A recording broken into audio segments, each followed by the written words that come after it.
سلطنت عثمانیہ کے کرداروں نے پاکستانی عوام میں اپنا نام اتنا بنا لیا ہے کہ پاکستانی رمضان کے مہینے میں بھی اپنے انہی ماضی کے ہیروز کو اپنی ٹیلی ویژن سکرینز پر دیکھنا پسند کرتے ہیں۔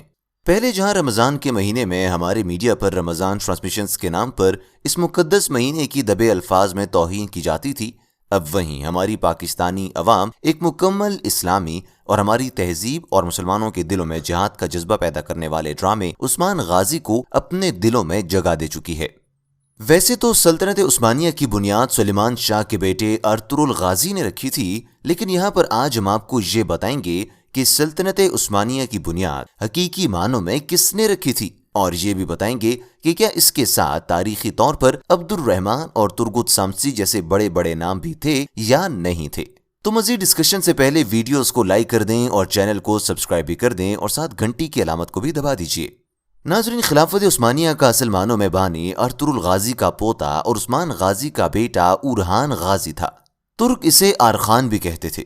وہ 1281 میں سوغوت میں پیدا ہوئے اور اس کا بچپن اپنے دادا کی گود میں گزرا۔ وہ ارطغرل کا پسندیدہ پوتا تھا۔ وہ اسے اپنی جوانی کے مہمات کے قصے سناتا۔ وہ زمین پر تلوار سے دنیا کا نقشہ بناتا اور ابن عربی کی پیشن گوئی بھی سناتا تھا، اور پھر اورحان سے کہتا کہ تم نے یہ سارے شہر فتح اور میرے نام کے سکے جاری کرنے ہیں۔ تم اگر یہ نہ کر سکو تو تم اپنے بیٹوں کو میری قبر پر لا کر انہیں بتانا یہاں ایک ایسا شخص سو رہا ہے جس نے دنیا کی سب سے بڑی اسلامی ریاست کا خواب دیکھا تھا۔ اورحان نے یہ بات اپنے پلے باندھ لی۔ ارطغرل 1288 میں انتقال کر گیا۔ اورحان کی عمر اس وقت 7 سال تھی۔ وہ جوان ہونے تک روز دادا کی قبر پر حاضری دیتا اور قبر کے سرہانے کھڑے ہو کر دادا کا خواب دہراتا تھا۔ اورحان نے 1326 میں عثمان غازی کے انتقال کے بعد اقتدار سنبھال لیا۔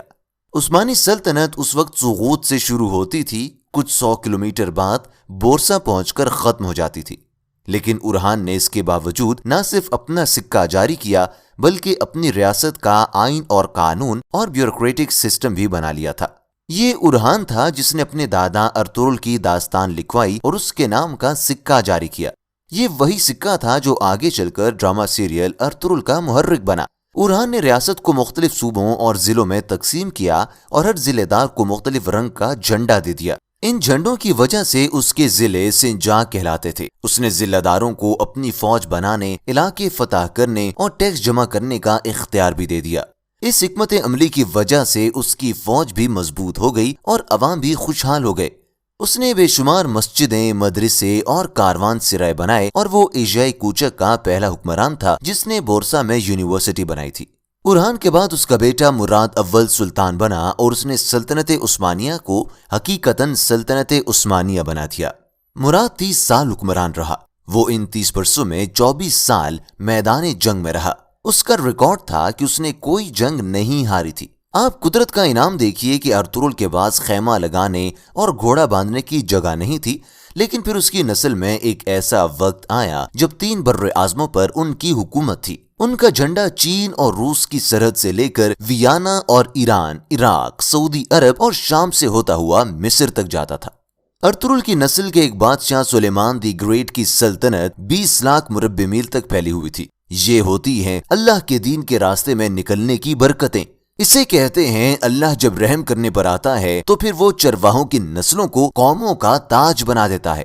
یہ پھر عروج کو بھی اتنا عروج دیتا ہے کہ عروج کو بھی پسینہ آ جاتا ہے۔ واہ پروردگار واہ، تیرے بھی کیا کہنے۔ سلطان اورحان کی زندگی کا ایک سب سے بڑا کارنامہ اسلامی فوج کا قیام اور خصوصی فوجی نظام کے لیے منصوبہ بندی کرنا تھا۔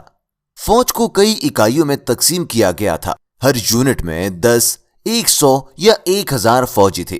مال غنیمت کا 5واں حصہ اس فوج میں خرچ ہوا کرتا تھا۔ یہ پہلی باقاعدہ فوج تھی کیونکہ اس سے پہلے صرف جنگ کے دوران رضاکار جمع ہوتے تھے اور باقاعدہ فوج کا انتظام نہیں ہوتا تھا۔ اورحان نے فوج کے لیے چھاؤنی قائم کیے جہاں انہیں جنگ کی تربیت دی گئی۔ جیسے ہی اورحان اس لشکر کی تنظیم چھوڑ دی، وہ فوراً ہی ایک مذہبی اسکالر ربانی الحجاج بکتاش کی خدمت میں حاضر ہوئے جو ایک بہت ہی متقی اور پرہیزگار شخص تھے۔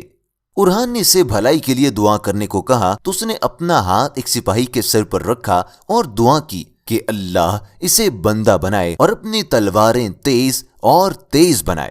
انہوں نے اس فوج کا نام ینچیری تجویز کیا۔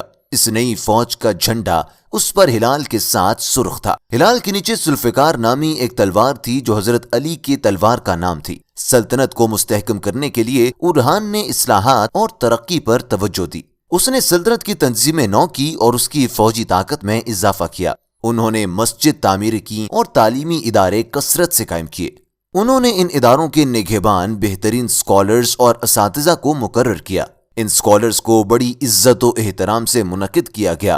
اورحان غازی کی شادی نیلوفر خاتون سے ہوئی تھی جس سے ان کا بیٹا مراد اول پیدا ہوا تھا۔ وہ سلطنت عثمانیہ کا اصل بانی سمجھا جاتا تھا جس پر اس نے 1326 سے 1359 تک حکومت کی۔ اس نے زیادہ تر مغربی اناطولیہ کو سلطنت عثمانیہ سے منسلک کیا، جبکہ ترک فوجیں اس کے دور میں پہلی بار یورپ میں داخل ہوئیں۔ اب یہاں پر یہ سوال پیدا ہوتا ہے کہ کیا ترگت اور عبد الرحمن غازی اورحان غازی کے ساتھ یا ان کے دور میں ہوتے ہیں کہ نہیں ہوتے، کیونکہ جو تاریخ سے وابستگی رکھتے ہیں انہیں اس بات کا پتہ ہے کہ عبد الرحمن اور ترگت دونوں ہی عثمان غازی کے ساتھ اور اس کے بیٹے کے ساتھ کاندھے سے کاندھا ملا کر ہر میدان، ہر طوفان، ہر پریشانی میں کھڑے رہے۔ لیکن اس ڈرامے میں ان دونوں کرداروں کو بیک پر رکھ دیا گیا اور ان کو ختم کر دیا گیا، اور یہ شائقین کو بالکل بھی اچھا نہیں لگا۔ ناظرین، اگر حقائق کو دیکھا جائے تو عثمان غازی اپنی فوج کے ساتھ جنگ پر گئے ہوتے ہیں تو عثمان کی فوج برسا شہر کا محاصرہ 9 سال تک جاری رکھتی ہے۔ اس محاصرے کے دوران عثمان غازی کی طبیعت ناساز ہو گئی اور وہ جہان فانی سے کوچ کر گئے۔ اس وقت دوسرے کمانڈروں کا مشورہ یہی تھا کہ محاصرہ ختم کر دینا چاہیے، لیکن عبد الرحمن غازی نے اورحان غازی سے محاصرہ جاری رکھنے پر اصرار کیا۔ چنانچہ محاصرہ جاری رکھا گیا اور پھر شہر بھی فتح ہو گیا۔ آگے چل کر یہی شہر عثمانی سلطنت کا پایہ تخت بنا۔ عثمان غازی کی وفات کے بعد اورحان غازی نے ان کو 1328 عیسوی میں آئیدوس قلعے کو فتح کرنے کا فریضہ سونپا۔ ان کے ساتھ عثمان غازی کے جانباز کونور علب بھی تھے۔ اس قلعے کا دفاعی نظام بہت مضبوط تھا، کافی وقت تک یہ قلعہ فتح نہ ہو پایا۔ آخر اللہ نے مسلمانوں کی غیب سے مدد فرمائی اور عبد الرحمن نے ہی قلعہ فتح کیا تھا۔ لیکن اب یہ دیکھنا ہوگا کہ ڈرامے میں یہ قلعہ کون فتح کرتا ہے، کیونکہ عبد الرحمن تو اس ڈرامے سے رخصتی پا چکے ہیں۔ تو پیارے دوستو، آج کے لیے صرف اتنا ہی۔ آپ لوگوں کا اس ویڈیو کے بارے میں کیا کہنا ہے؟ اپنی قیمتی رائے کا اظہار ہمیں کومنٹس باکس میں ضرور کریں۔ مزید ایسی انفارمیشن والے ویڈیوز دیکھنے کے لیے ہمارے یوٹیوب چینل کو سبسکرائب بھی کر دیں، تاکہ آپ کو ایسے ہی تمام تر ویڈیوز بر وقت ملتی رہیں اور آپ کے نالج میں اضافہ ہوتا جائے۔ ناظرین، ہم بڑی تحقیق کے بعد اور بڑی محنت کے بعد آپ کے لیے مختلف کتب کا مطالعہ کرنے کے بعد ایک جامع کنٹینٹ لے کر آتے ہیں، جس میں ہماری کوشش ہوتی ہے کہ آپ کو آتھینٹک خبر دی جائے۔ اس کے پیچھے ہماری ٹیم کی بیش بہا محنت ہے۔ اگر آپ کو ہمارا کام پسند آ رہا ہے اور آپ ہماری محنت کی قدر کرتے ہیں تو برائے مہربانی اس ویڈیو کو لائک اور شیئر ضرور کیجیے گا، تاکہ باقی نوجوانوں کو بھی اپنی ماضی کی تاریخ سے آشکار ہونے کا موقع مل سکے۔